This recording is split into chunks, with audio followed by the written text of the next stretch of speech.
The history of Fulani herdsmen in Nigeria. The recent outburst of the Fulani herdsman crisis has created a disparity between the three major ethnic groups, which, according to scholars, is leading to secession. Many controversies have been generated about the reason for the sudden crisis of the Fulani, as they are known in the history of Nigeria as pastoralists.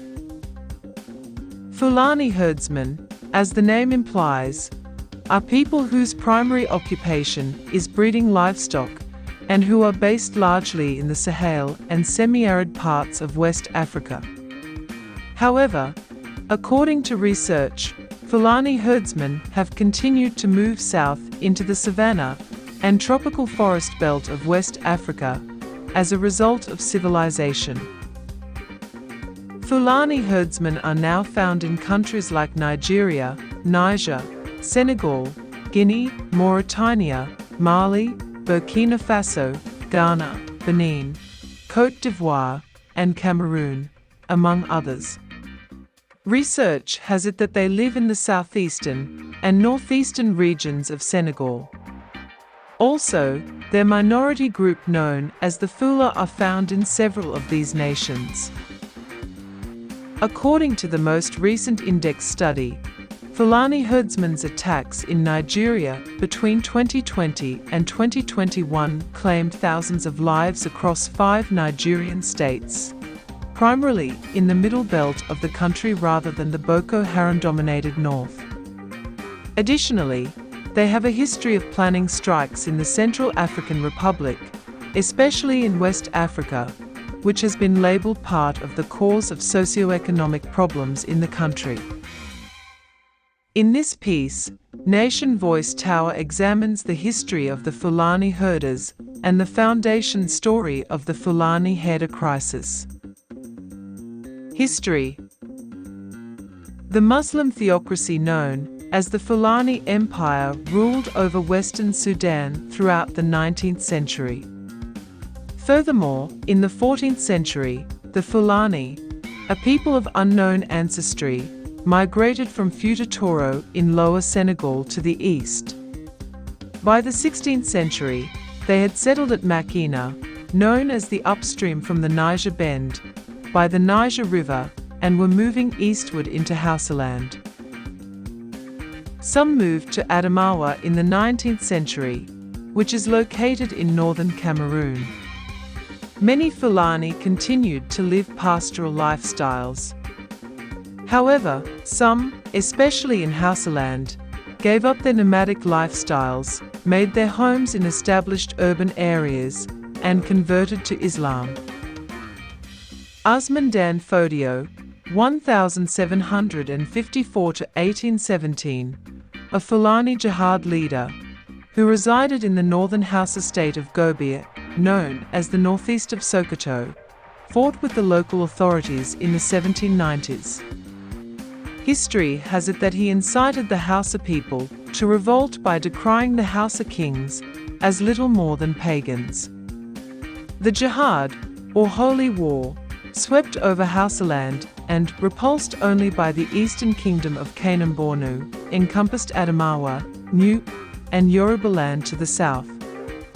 Therefore, it was joined by both Hausa commoners and Fulani pastoralists. The northeastern emirate of Ilorin was chosen as the hub for the introduction of Islam among the Yoruba following the Fulani invasion of the northern provinces of Oyo. After the Jihad War, Usman, who was more of a scholar than a statesman, gave his son Muhammad Bello, who settled at Sokoto, practical control over the eastern portion of the empire, and gave his brother Abdullahi control over the western, with its capital at Gwandu. All three of them kept up the Fulani criticism of Bornu. He, like Usman, governed the empire in accordance with the laws of Islam and brought it to its height. The collapse of this structure helped the British establish control over what would eventually become known as northern Nigeria in the late 19th century, although they started migrating to the north around the 13th and 14th centuries. The history of the Fulani people gave birth to the Fulani herders, whose lives and careers are based on breeding livestock and are, according to research, known for providing meat and some other agricultural products to Nigeria. However, the history of the Fulani herders can be traced to the 19th century, when the indirect rule system was the order of the day. Following that, Fulani pastoralists started to drive their cattle towards the Middle Belt zone, which is dominated by non-Hausa populations, during the dry season, when the tsetse fly population is reduced, returning to the north at the start of the rainy season. But occasionally, when driving cattle and maintaining the herd, cattle would graze on farmlands, destroying the crops and creating a cause of tension. The Land Use Act of 1978 was put into effect in Nigeria, giving the state or federal government the authority to assign and lease land. Indigenes also had the option to apply for and receive a certificate of occupancy in order to claim ownership of their ancestral lands. History has it that most pastoral Fulani did not apply for rights of occupancy of their grazing routes, and because of their frequent transhumance movements, others' holdings were invaded. Therefore, this puts them in a precarious situation. Conflicts have not decreased despite the Nigerian government's construction of some areas as grazing routes. Conflicts between farmers and pastoralists resulted in roughly 121 fatalities in the states of Bauchi and Gom between 1996 and 2006. Meanwhile, the traditional herding family is a pastoral Fulani community. This is because the family members are assigned different tasks based on their ages and genders. According to research, men's primary tasks include managing the herd, locating grazing areas, constructing tents and camps, and producing weapons like knives, bows and arrows, and guns for security purposes. On the other hand, the women in the unit do typical gender duties for women, such as buying food at the market, milking cows, weaving, and producing mats. Some women prefer to work in agriculture, like keeping chickens and growing vegetables. Research has shown that in nations like Nigeria, cattle make up the majority of the Fulani herd, with camels being the least favored species. About 60% of cattle are female, making up the majority of the livestock. Male species are typically eliminated by selling them. Herdsmen from the Fulani ethnic group travel between herds at random and on purpose. Also, purely nomadic Fulani herdsmen typically wander at random, whereas semi-nomadic pastoralists normally migrate on a schedule. Reaching regions with enough grass and water for the cattle is one of the main causes of the herdsman's migration. As a result of this, ranchers also travel to avoid tax collectors, dangerous insects, bad weather, and an unfavorable social climate. However, to the Fulani herdsmen, maximizing food resources for the cattle and minimizing overgrazing are two important advantages of the movement. Because of this, the herdsmen, therefore, deploy a reconnaissance party before going to a new place to check the land for the presence of resources like grass and water.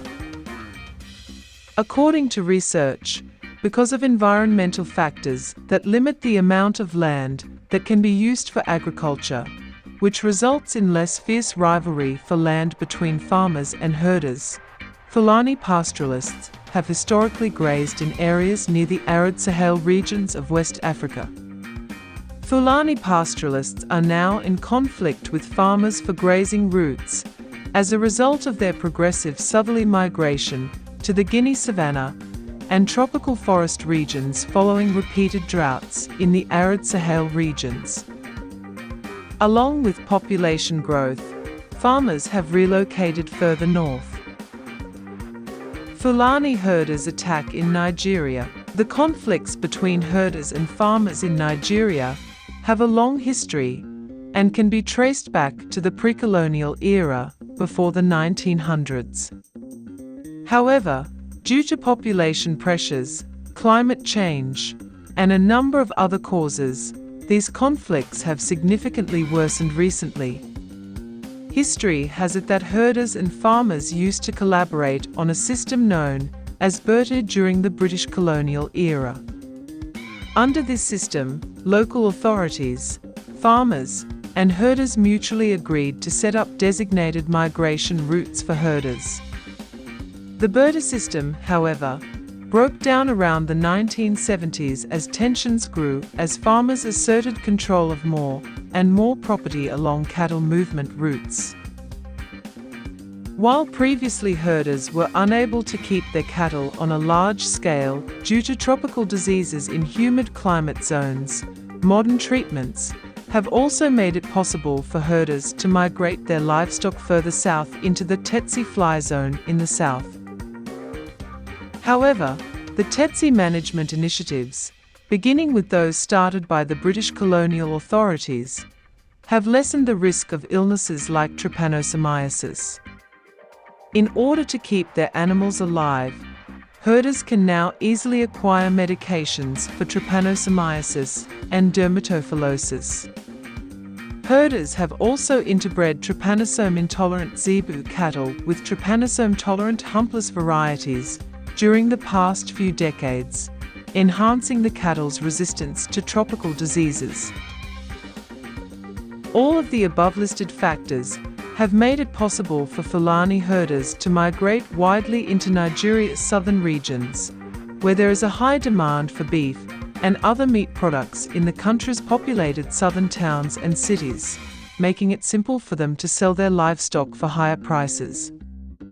They would, however, run into sedentary people in the south who have never before interacted amicably and coexisted with nomadic herders.